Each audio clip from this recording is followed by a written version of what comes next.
Here we are at 6 o'clock. Beautiful to see everyone's faces. So appreciating everyone showing up and being with us tonight. So my name is Michelle Roberts, and I'm the program director for the Big Leap Home online programs. And these programs support individuals, organizations, and communities in generating agency, connection, and creativity on our shared planet. And one of the intentions for the Big Leap online programs, which is, by the way, housed in the Foundation for Conscious Living. And one of the intentions is to create caring community. And so this Big Leap Bridge class is a space for us to engage in Hendricks practices so we can build community while we discover, play, and learn together. And what better way to do that than with Katie Hendricks herself. And I'm not going to turn the call over yet to Katie, but what an exciting evening we have in store. So I am going to turn the call over to Deb Glass, who is going to share some of the logistics. Thanks, Michelle. Hi, I'm Deb Glass, and welcome. Thank you all for joining us tonight. I feel so thrilled to be connecting here with you all on this platform. The invitation is to locate yourself with some space around you so you can hop up and move freely and easily, as we'll be encouraging you to move your bodies. And then jot down any questions that you may have or any experiences, learnings that pop up for you through the call. Katie will make some space for the questions during the call. We invite you to join our Big Leap Bridge community Facebook group, which we'll be collecting there after the call. If you want to continue the conversation or you have any more questions, feel free to jump in there. The link is in the chat. Thanks, Michelle, for popping that in there. And the password to join for today is presence. During the class tonight, please feel free to use the chat room with your questions and observations. I'll start by asking those of you who are new to the Big Leap Bridge class to type your name into the chat and just say where you're signing in from. And wow, I get to welcome and appreciate our brilliant Katie Hendricks, and I feel a little scared finding the words that will adequately express my appreciation of you, Katie. I experience you as magnificent sage wisdom, seeing through to the core essence of people with laser-like precision and a level of mastery that invites people into the fullest potential. You invite and lovingly challenge massive shifts into the vast spaciousness of love, responsibility, and creativity. Thank you. And with that, I'd like to hand the call over to you. Thank you. Yes, thank you, Deb from Australia and Michelle from here, and all of you who are on different time zones. I appreciate you gathering with us. And it was just occurring to me as I was actually getting ready to let's experiment with some verbs that have to do with caring community. I'd like you to let yourself say out loud to yourself, welcoming, welcoming. And since you're muted, you can say it any old way you want to. And I'd like you to let yourself bodify welcoming. What does welcoming feel in your body? What are the gestures or the movements or the sounds that really bodify welcoming for you? I find my breath expanding as I do that. Welcoming. And now shift to including. Including. Saying that out loud and then noticing how your body experiences including. And go ahead and let yourself play with that, with as much or as little movement as you like, and some sound. The sound of including. And then let yourself tune into you and choose a verb that you would like to be embodying over this next hour? Of any verb that you would like to: loving, appreciating, grounding, calming, whatever pops up to you. Go ahead and say it out loud, and then let yourself bodify that. The one that came to me is rippling. So I'm going to go ahead and ripple for a moment.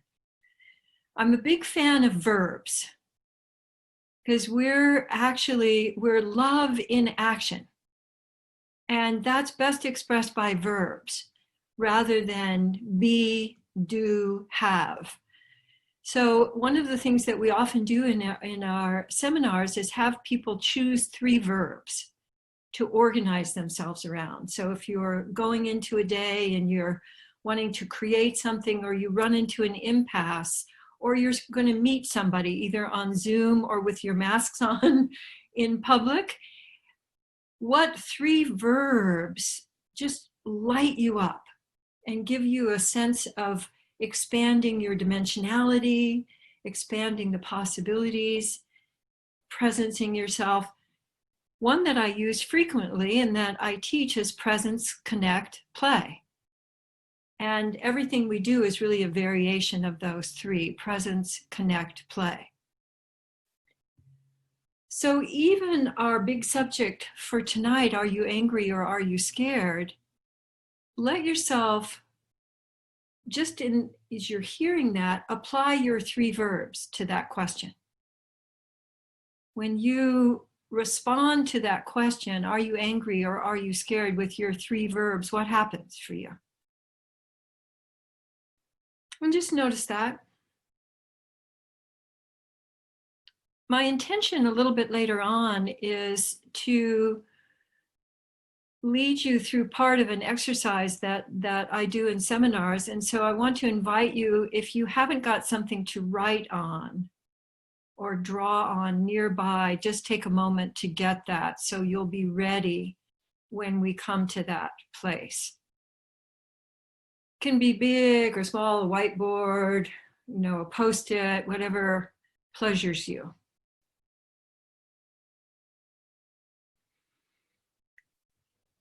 We planned this seminar, I think, about a month ago.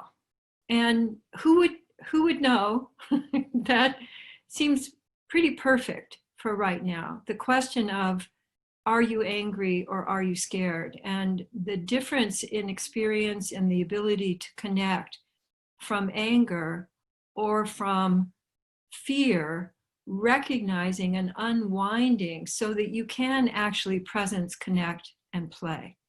Presence, connect, and collaborate. Presence, get here, connect with others, solve problems. So the big issue to presence is fear. But we often, I think especially right now, if you take a look at the last 2 weeks, this question I think is very important of, are people scared or are they angry? Are you scared or are you angry? I'd like you to think about some of the images that you've seen over the last 2 weeks. And I'd like you to just ask, like I'm thinking of, and this was from a little bit more than 2 weeks ago, I'm thinking of nurses who are standing out in front of their facility with their masks on, and there are a bunch of men yelling at them. So when I look at that, I'm wondering, are those people angry or are they scared? And the image of people protesting, are they angry or are they scared? When a protest moves into a riot, are people angry or are they scared? So this is I'm going to dive into this today, but I want to invite you to keep unpacking this question over the next weeks and months, because I think it's a central one to allow us to move beyond fighting back in our exploration of the 4 kinds of fear, the 4 flavors of fear, the one that people, I think, use most often is fight. And it just seems so natural that we think that I'm actually angry. And if I'm not clear that I'm acting from fear, I'm going to perpetuate fear. We all learned how to fight. Fight is the guerrilla move. Then somebody comes into your territory. It's that, oh. And everybody knows it's a game until they don't know it's a game. So everybody knows that you're posturing until the fear gets glued, and fight becomes then fighting back and fighting back. And where that leads us is into what we call the triangle, into villain, victim, and hero. It leads us to recycling. It leads us to escalating. So doing more of what we're already doing. The question of are you angry and are you scared, or are you scared, is really best answered by tuning into your body. And so we're going to be really looking at and sensing into, first of all, the tracks for anger are very different than the tracks for fear. So go ahead and get your hackles up. Yeah. And feel where your body tightens up. Feel the movement in your body. Feel what the activation, where are you feeling the activation? What kinds of body sensations are you noticing? And now I'd like you to go ahead and do what we often do when we're teaching fight, which is to make fists and stick your chin out and go, oh yeah, oh yeah. And then feel what parts of your body are getting activated when you're fighting. When you play with that, when you sample that a lot, you'll find, I think, that the sensory tracks are very different. So we're wired up as mammals to get our hackles up when there's a trespass. So anger is about responding to a trespass. It's about, not ironically, responding to a fundamental unfairness and injustice.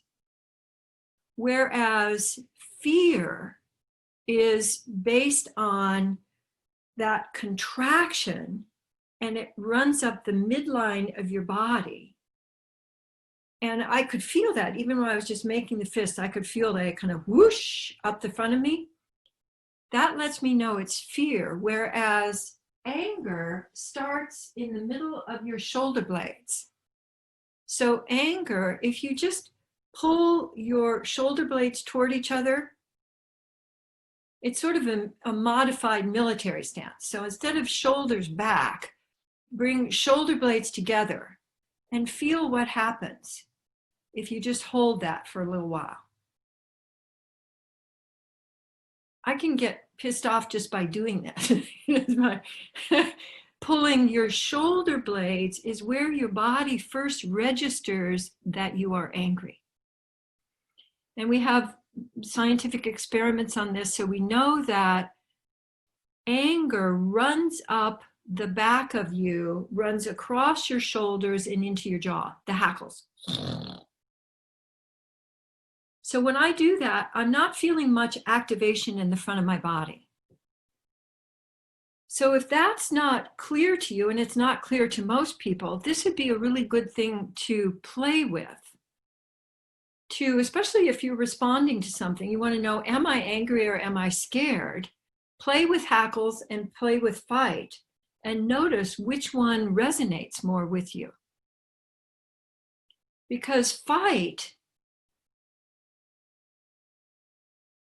puts you in well, it doesn't allow all of your brain to work together. When you're in fight, you, depending on what brain model you're using, you either go reptilian, or your ability to adapt and flexibly to what's going on kind of disappears. But the really important thing about fight, and I don't know about you, but I've probably received hundreds of emails about fighting back, over the last 3.5 years. And when I even try them on, I go, well, if we fight back and then they fight back, and then we have a war. That's what we have. And I would like to live in a world of connection and sharing and equality, not a world that escalates and into the point where we just keep escalating until we have what we have right now. So I am, as I'm excavating, I do my best to really notice, is there fear or is there anger? Now, what's also really important about this is that if I'm in fear, if I'm in fight, I can't really utilize my anger. I'm not activating those circuits. So the image of the cop's knee on George's neck is also suppressing anger, controlling anger. You don't get to be angry here. And the throwing off of the knee on the neck can only be done by activating anger. And that's what's happening, in my opinion, in the protests that are going on all over the world, is that is the juice that overthrows injustice. And to be able to effectively use your anger, to mobilize with others, to use your anger to create a change, can get really jangled if you're going into fight. Because in fight, other people then are the enemy. In fight, as well as the other forms of fear, but this is the one I really am wanting to look at tonight. In fight fear, other people are other. They're not actually humans, they're other. They're not to be really taken seriously, or are you able to actually navigate and collaborate? So unwinding, are you angry or are you scared? So are you scared is really, are you angry or are you in fight? And I wanted to mention to those of you, especially who are new to these calls, that we have on the Foundation for Conscious Living, we have a whole track that's called Unlocking the Fear Code that has a huge number of resources for you, videos where we actually have a discussion about, are you angry or are you scared? We have ways to identify your fear signature, playing with fear melters, all kinds of resources to support you. And what I wanted to focus on with you tonight is whether you are aware of the triggers for you that take you into fight, and where your anger and fight get confused. So one thing that can happen is that the anger comes up and you learned, we don't do that. You don't talk to your father that way. That's not nice. So many of us, when something really was unfair, and any of you who have siblings have experienced this, when anything was unfair, there was always this big discussion about whose fault it was and the na na na na na, and then I'll come on now, stop fighting and calm down. And the actual injustice never really gets addressed. The fundamental unfairness. And sometimes it gets addressed, well, life is just unfair. So get used to it. So having the uprising of your anger, which is about justice. So it's so interesting to me that we are in the collective uprising of gathering and using our anger effectively.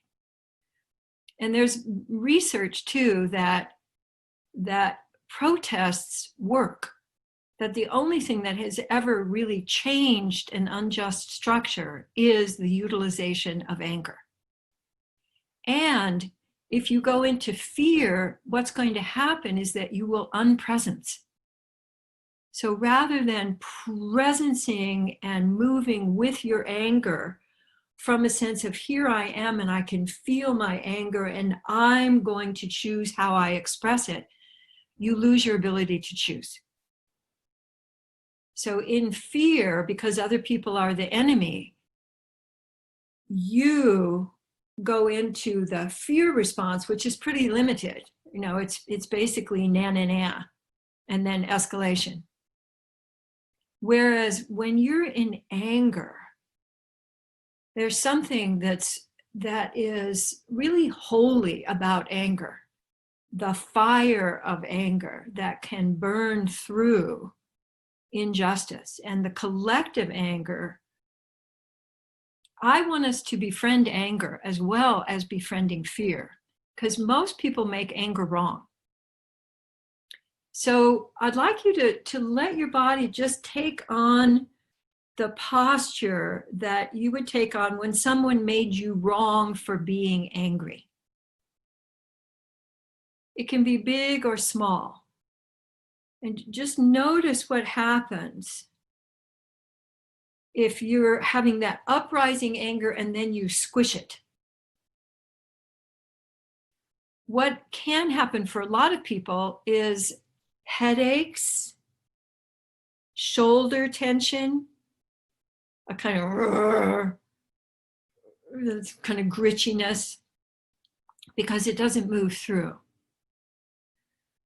So the fear melter for anger is ooze, and you can play with that anytime tonight. You can play with it right now, and I'd like you to be aware of whether you take it through the anger zone as well as the zone across your shoulders. So sometimes people, so if you just flap your arms, notice that that doesn't do anything to the fight. So oozing, so notice if you're, what I'm doing is I'm looking at myself and noticing that I'm getting the oozing through my shoulders. And you can also take it through your jaw. Because when someone is saying, you will finish your porridge before you get up from the table, and your jaw locks down, the whole, I won't, you can't make me, that's an expression too of suppressed anger. So this zone here is almost always about anger. And since the fear rises up the front of your body, it comes through that zone from the front.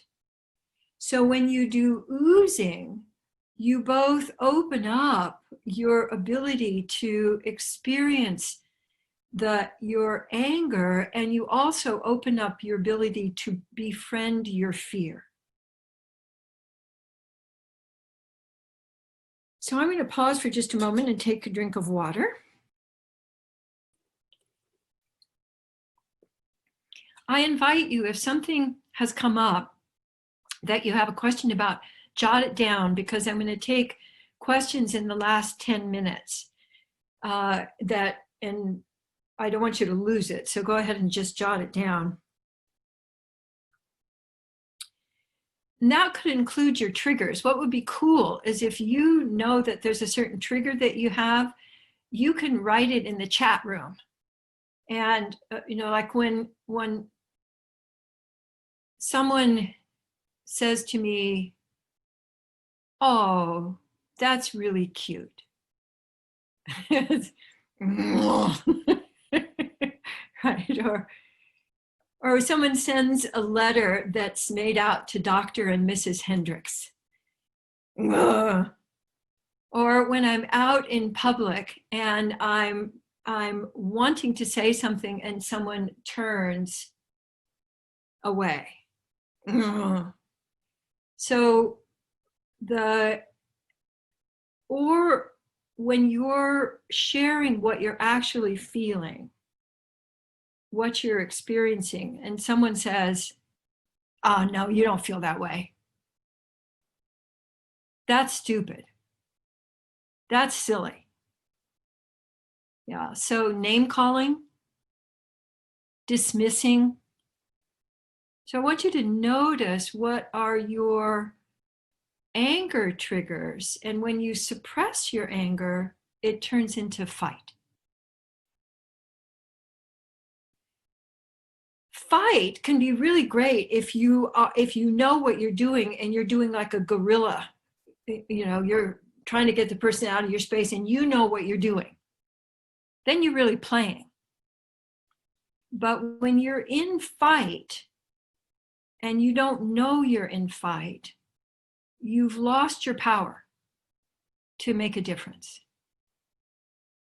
So I really like to do oozing and other fear melters when I'm in a situation. I have been at protests and I didn't know the fear melters back then, and I would get absolutely frozen. Using the fear melters can allow you to simply presence yourself. So whether you're scared or angry, you can be with yourself. You can befriend your feelings. So I invite you to keep a list of triggers, and so that you can explore, because we're going to explore one of those triggers in just a moment. So everybody's going to need it. And what I mean by that too is something that gotcha. So it could be an event, it could be something that someone said to you, or something that someone didn't say to you because it didn't include you. Or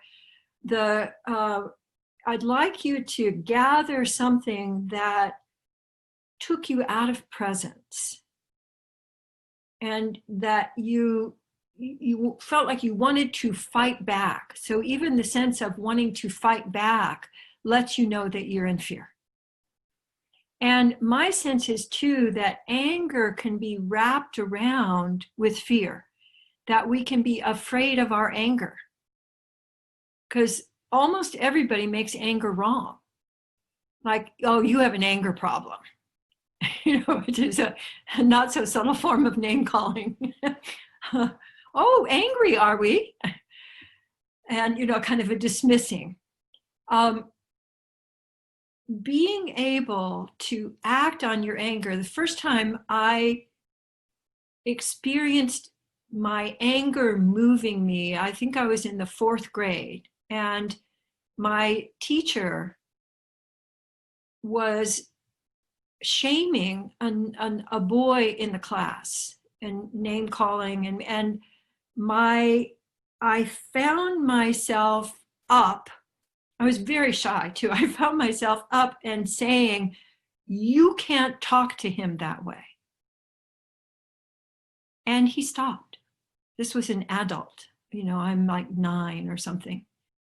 And I saw, and I could feel it up the back of me, that, and just delivered, and it had an impact. Your anger is really precious. It does have an impact. I want you to be able to use it with consciousness. So fight is often, I find, it's the stymied.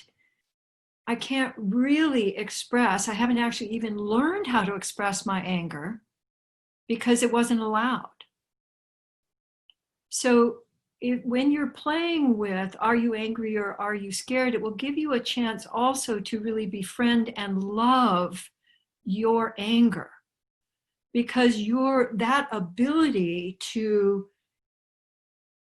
get somebody off your foot, get somebody off your neck, comes from mobilizing your anger, because your body is wired up to respond to a trespass. And if you don't respond to the trespass, your body stores it. And that's why a lot of people have problems with shoulders and back and headaches, back pain. A lot of that is stored up unexpressed anger.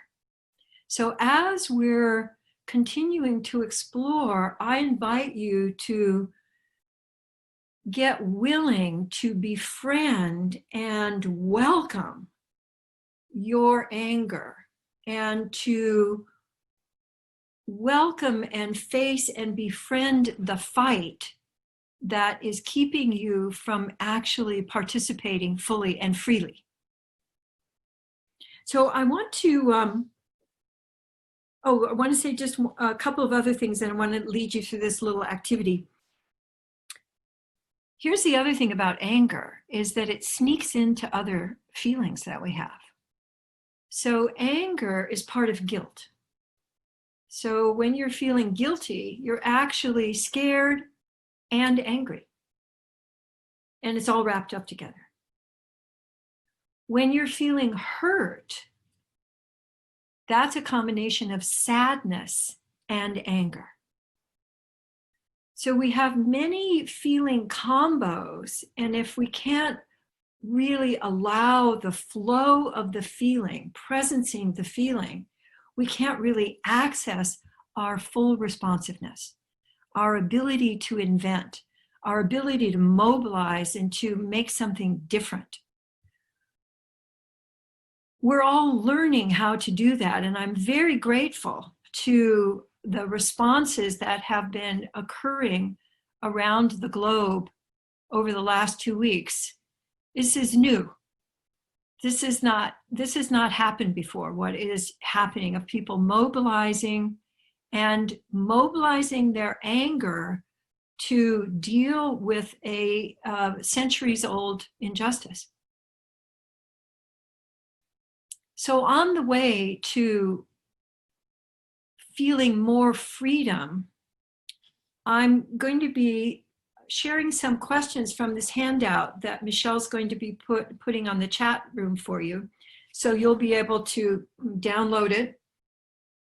This is a handout that really explores going into fear rather than just jumping off from it. So even when people are identifying, oh, I was scared, it's like, oh yeah, I was scared, like I had cereal for breakfast and I was scared. And bouncing off it rather than really befriending, facing, presencing, befriending your fear. So I want to give you a little sample of some of the questions that you can then continue to play with to befriend your fear. And what I'd like you to use as your subject, because the first question is, what are you afraid of? What I'd like you to use is what you've identified as your current trigger, the current what gotcha, where you went into fight. So the last time, it could have just been a few minutes ago, but the last time that you went into fight. And I'd like you to take a moment to let that experience be vivid for you in a sensory way, like what time of day, who was there, what can you smell, how's the air, what kinds of body sensations are you noticing, so that you make it vivid. And then what I'd like to do is I'm going to float a question out, and I'd like you to respond in in a few different ways, whatever you choose, of saying it again for yourself out loud and then letting your body respond. Taking a couple of breaths and then noticing what kinds of thoughts are arising, what kinds of body sensations are arising. Moving spontaneously. One thing just a little aside here, I think that our culture has become pretty solid.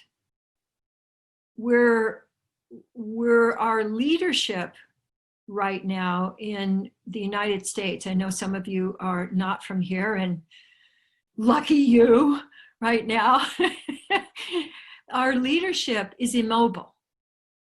Our leadership is frozen, literally. And so if you're modeling off of that, you're not moving. So this would be a great opportunity for just some random movement. And you can go off screen if you want to do wild movement. You don't want to have people looking at you. And then you can come back, ta-da. And if something arises, go ahead and jot it down. So later on, you may want to communicate about it with a friend. You might want to go more deeply into one of the questions with a friend or a coach. But for right now, I'd like you to just jot it down so you'll have expressed it onto paper. You can express it with sound, you can express it with movement, and you can express it on the page in any kind of combination. So I'd like you to let yourself tune in again to the fear fight that you've identified. And the question is, what's under that? What's under that? So it can be under that in your body, under that in your mind, under that in your sensations. But just float that question and then notice how your body responds.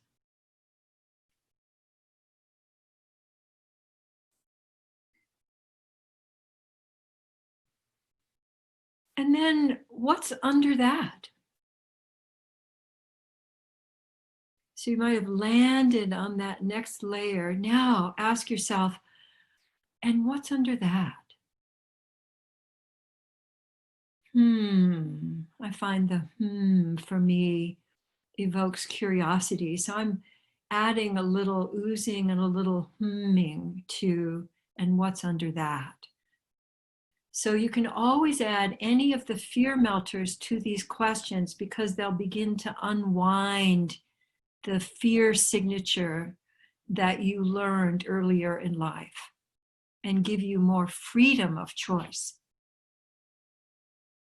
So as you're exploring this for yourself, you can keep going. I've gone, and what's under that, and what's under that, for several minutes. And it's really been like a treasure chest. It's like diving and pulling up something that's been under there for a long time and opening that and discovering. So it's not just a one-time question, it's kind of a meditation. What's under that? And what's under that? And then see if you can bring your verbs to that. Even welcoming, including in your 3 verbs with what you're discovering that's under that.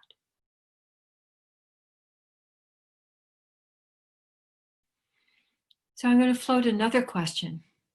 How do you know you're scared?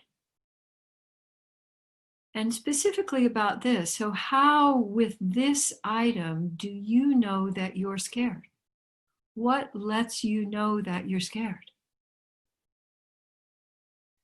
So floating that, and I could feel that as I was thinking that, I started to go, well, let me think about that. So if that happens for you, go into how do I know that I'm scared? How can my body inform me that I'm actually scared right now? Because see, the thing about fight is we think it's about anger. And because we go, rah, rah, rah, rah, rah, and the other person goes, rah, rah, rah, rah, we never get anywhere because we don't get under that. So actually recognizing, oh, I thought I was mad at you, but I'm actually scared. I was just remembering the time when that changed my relationship totally with Gay, where I came home. It was the famous coming home with the coming home late, and coming in the door, and Gay, as I now would call it, he went into a fight, like, where have you been? Rah, rah, rah, rah, rah. And then he stopped and he realized that he was scared. And he dropped into and shared, I was scared when you didn't come home. And it changed everything because I could feel him present and open. And it opened for me this whole, a connection that can never come from the rah, rah, rah, rah, rah. So letting your body inform you, oh, I'm scared. Oh, I'm scared. Oh, for me, there's a kind of, oh, honey, you're scared. Oh, I can be with that. And I can be with that in you. And then we have a possibility of connecting and creating something new. So what's under that, and how do you know you're scared? How do you know you're afraid are really valuable. So here's another one for you to play with. What else besides fear might be going on? So just float that out there for yourself, or say it again for yourself. What else besides fear might be going on? And then notice. What I find that really helps me to notice is moving from narrow focus to wider open focus. And that's why I find that the humming and the oozing is really helpful to experience myself more fully. Because when I go narrow, I'm going into thinking, and I'm going up, I'm doing a flee up, and usually forward, and then I get into a fight flee, and then we get into a whole debate, and off we go, out of presence. So if you're getting any, these are questions that can be asked as a practice, not just as a one-time event. So any of them and all of them can be part of your unwinding your fear from anger so that you have more choice, you have more effectiveness. You can act, mobilize, and use your impact by choice. Well, here's one that I want you to do a little wiggling before we do this one, because this is one that oftentimes people go, what? I'm not. It's not my fault. So how are you keeping the fear going? How are you keeping the fear going? How are you keeping the fight going? What just came up into my own mind is, that wasn't fair. That's not what I said. I want to have the last word.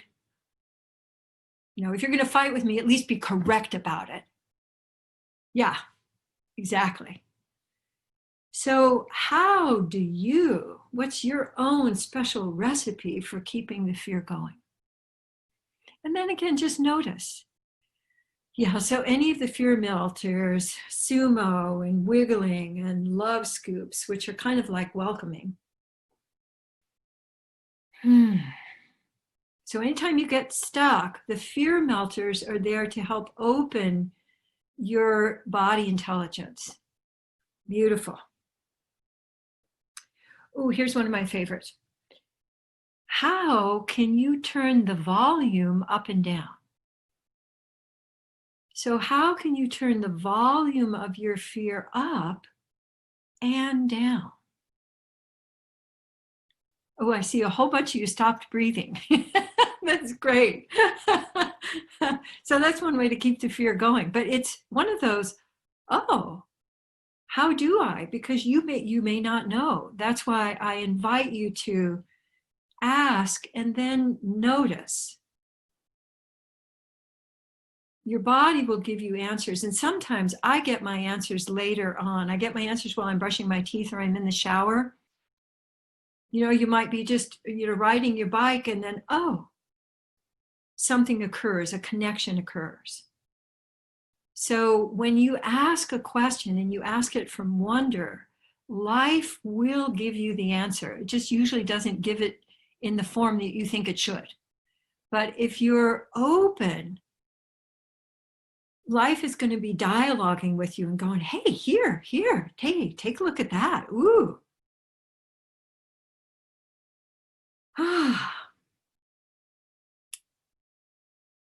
One or two others before we go into some questions. What pace creates fear for you? So for me, that's a no-brainer. I'm looking at Heath and Nicole going,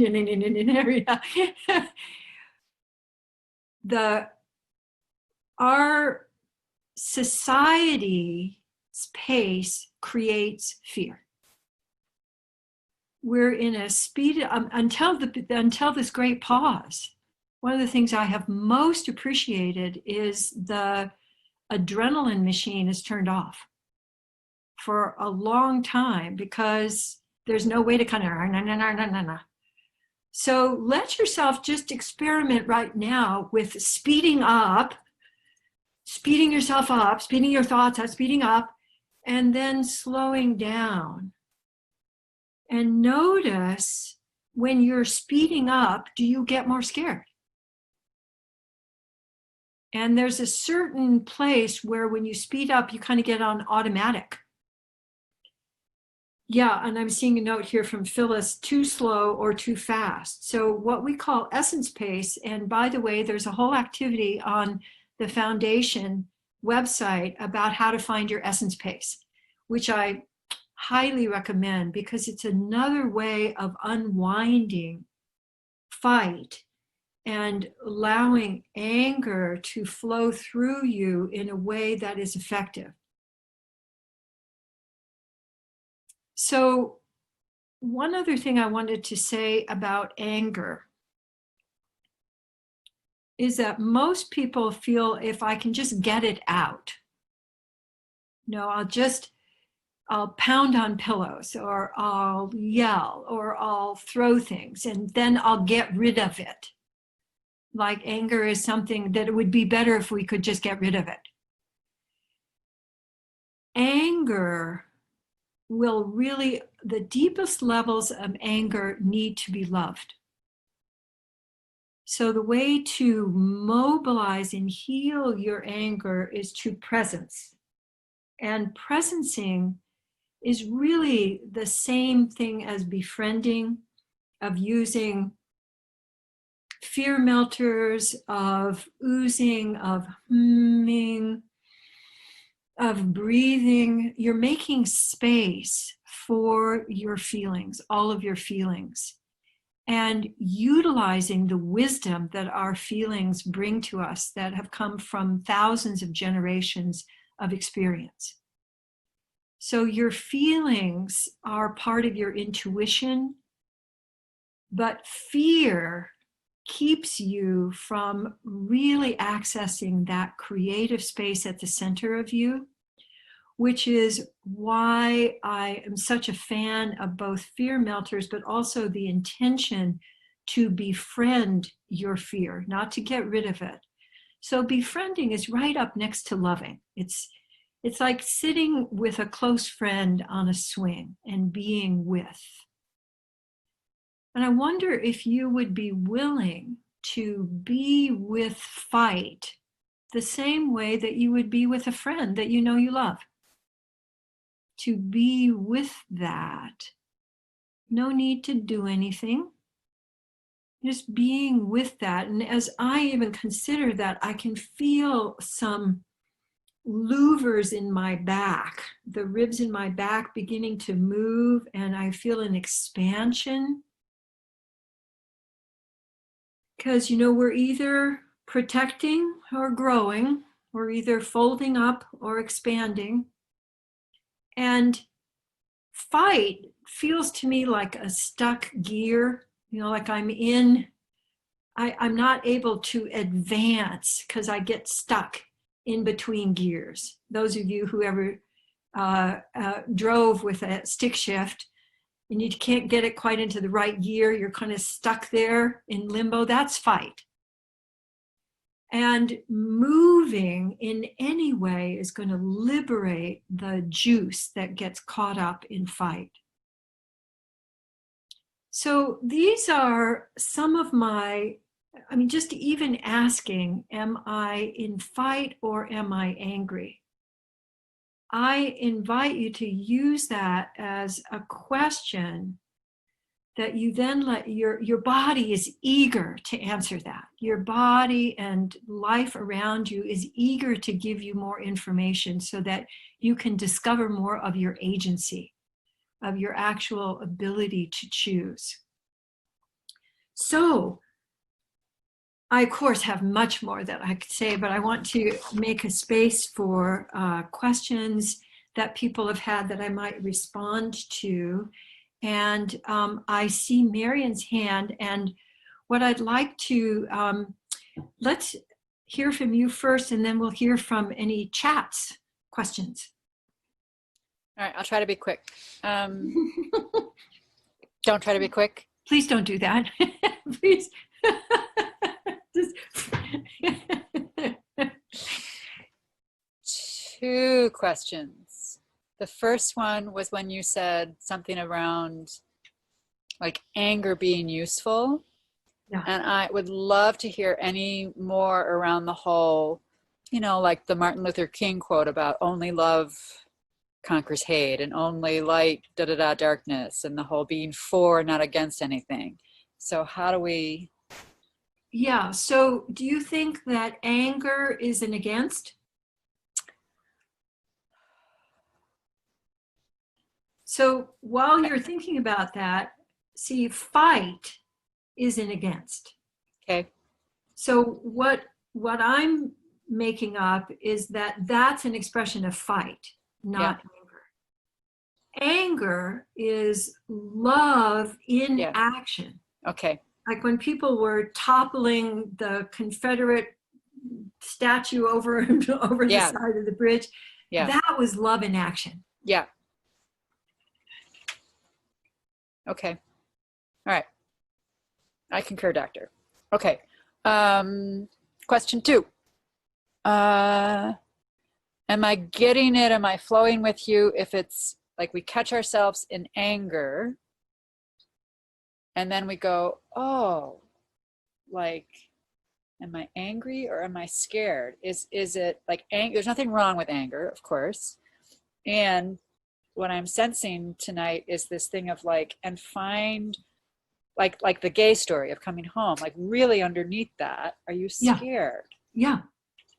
And one other thing about anger, see, anger lets you know there's been a trespass.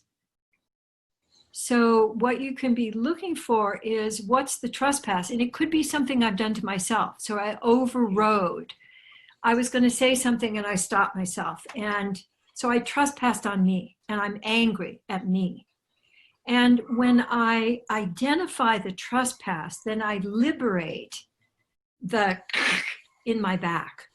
If I don't do that, then that trespass then becomes, it doesn't go away. It clogs up. And that's where chronic headaches can come from, is that, yeah, that makes sense? Yeah, I appreciate you asking the question because we see we have a lot of, we're scared of anger. Right. And so we can't really mobilize. And that's how societies can be controlled. Yeah. I actually do have a proactive practice. I don't know if I've ever told you this. I call it all that jazz for joy, anger, scared, sad, sexual, and a couple more S's like stimulation and shame. And then I go back to joy. And the bookends we're good with, but it's the ass in the middle that we try to avoid. Yeah.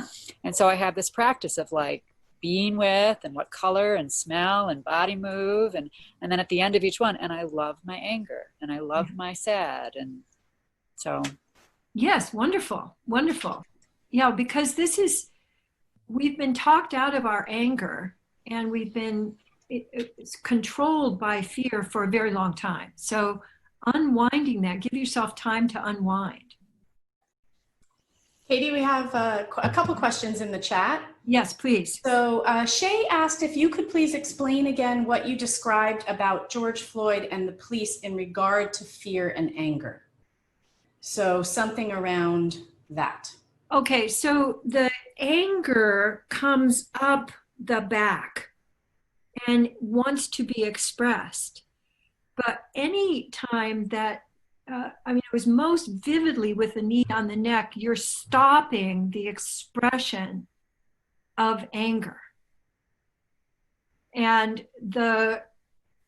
I'm sure that came from fear on the part of the unconsciousness and fear on the part of the policeman.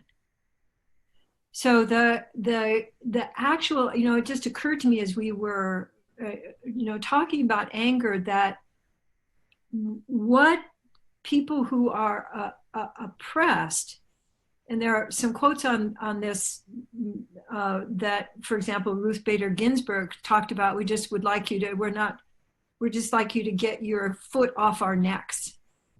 So the expression of anger and power is very, very close. Yeah. Now remember, we're just unpacking this. So this is not to come to conclusions, but really to get curious about, am I using myself fully? Am I friendly with all of my feelings, including anger and fear? And I think that we're more scared of anger than any of the other feelings. Yeah, was there another question? Do we have time for one more? Two more questions. Okay. So Heath and Nicole asked, they're wondering the difference between the combo platter of guilt and shame. Oh, okay. Guilt, as I was saying, is in my experience, and of course everybody has their own nuances, is a combination of fear and anger. So you're both angry about something and you're scared about the same thing. And you're probably angry that you're scared about it, and you're scared that you're angry about it.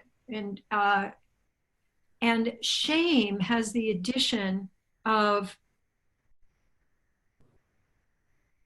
a internalized judgment that there's something fundamentally wrong with you, and that you've accepted that and you believe it. So it has that collapse, that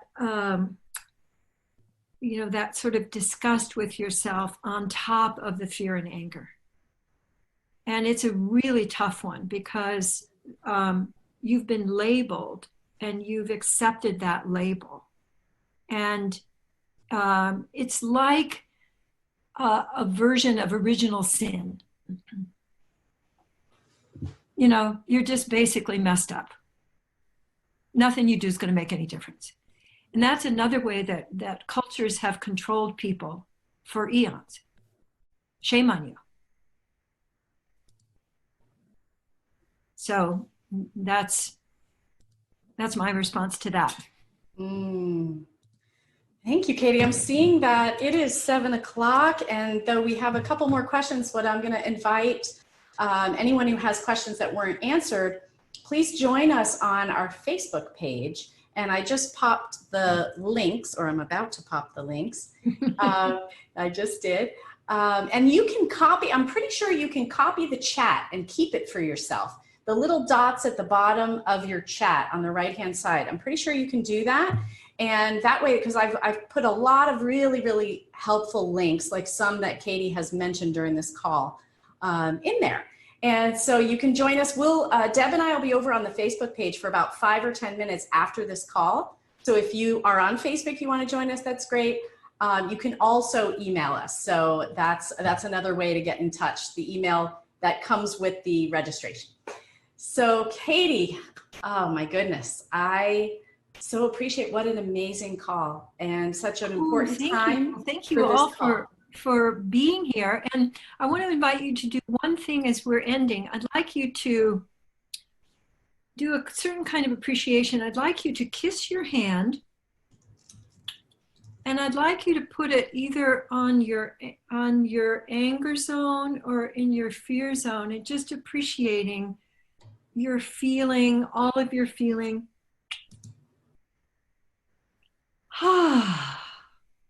And then you can, and blow if you like, to appreciate others.